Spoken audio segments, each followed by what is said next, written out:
In the previous episode, we saw Qin Tian save Jessica from a crocodile. They left the area and went back to their camp. To impress Qin Tian, Jessica took off her clothes, making Ellen jealous and prompting her to demand a bigger room from Qin Tian. They later made black powder and a handmade bomb. Qin Tian then made an ice smoothie for Ellen and Jessica. Afterwards, he made a homemade refrigerator and a steam-powered fan. They enjoyed their time by eating ice popsicles. Later, wild boars attacked their camp.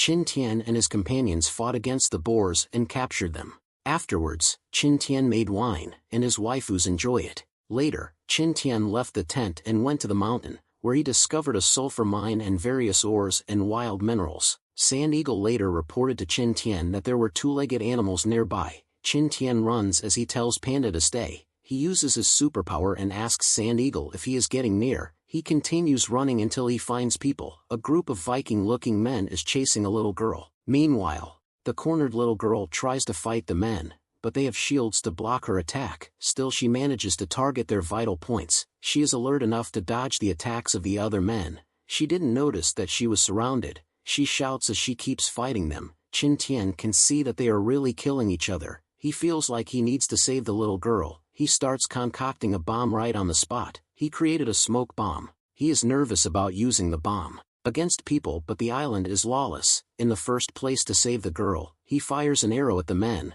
The little girl takes the chance to escape from the distracted Viking men. Qin Tian fires more arrows to distract the men. The escaping girl just noticed Qin Tian throws the smoke bomb and it immediately explodes. The girl stopped and watched the smoke. Qin Tian tells her to run and the girl follows him. The smoke clears out and the Viking men start chasing them. Qin Tian knows it is hard to win against them and running away is the only option. He can see that the girl is bleeding a lot and tells her to get on his back. However, the girl tells him to go alone instead. She plans to fight the men so Qin Tian can run away. Qin Tian sees and grabs her. He uses his superpower to gain speed. Just then Sand Eagle reports that the Titan Python is nearby. The Titan Python appears, scaring the Viking men. Despite the crowd in front of it, the Titan Python chases after Qin Tian. He wonders if it has a grudge against him. Qin Tian dodges its attack and the girl leaps on it. Qin Tian is impressed to see the girl maneuver on the python's slippery body. She stabs it and it makes the python hiss in pain.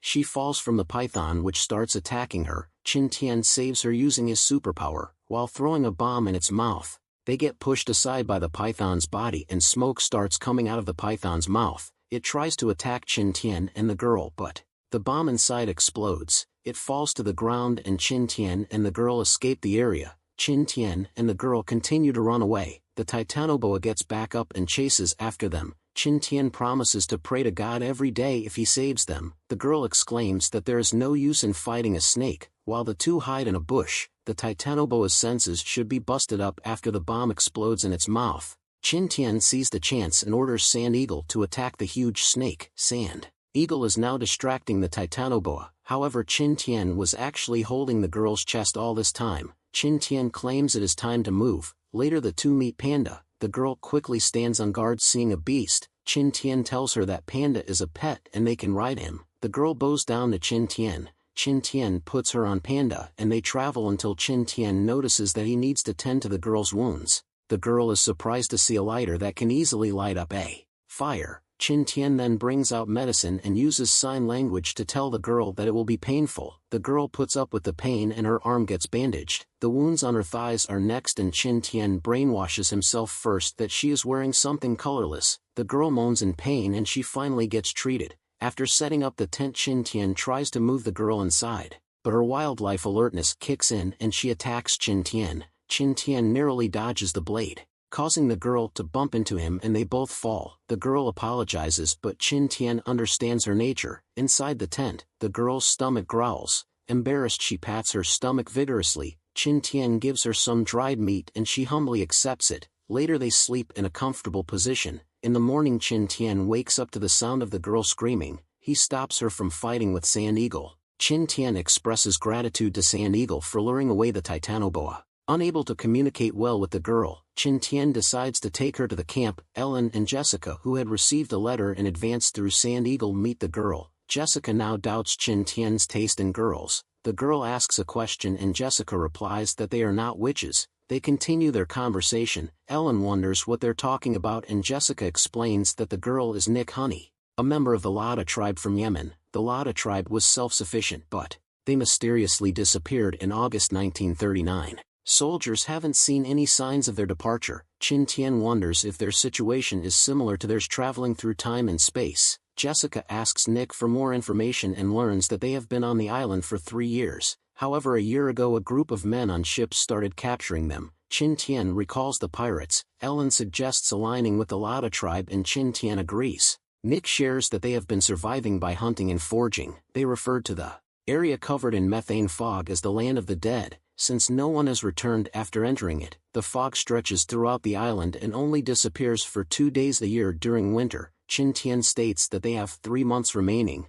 Nick also expresses a desire for wizard Qin Tian to help them. Qin Tian wonders why he was called a wizard. Jessica explains that Nick saw his actions yesterday as mysterious and now reveres him as a chosen wizard by the saint. Qin Tian asks Jessica to clarify to Nick that he is not a wizard. However, Jessica suggests using this as an opportunity to connect with the Lada tribe. Qin Tian thinks it's a great idea and they start planning, scarring Ellen with their laughter. Later Nick starts worshipping Qin Tian. Jessica suggests learning Arabic in 2 months but Qin Tian refuses, fearing it will overwhelm him. Just then the system suggests buying a book on world languages. They all divide their tasks. Ellen will cook, Qin Tian will bath in the river and Jessica will babysit Nick for now. Jessica helps Nick take a bath to prevent her from getting sick. Ellen finishes cooking, later presenting an extravagant dinner for the first time. They all praise Ellen's improvement in cooking. Nick remarks that it's the first time she has seen so much food on a table and finds it delicious. She cries, expressing her hope that her tribe can also enjoy such food.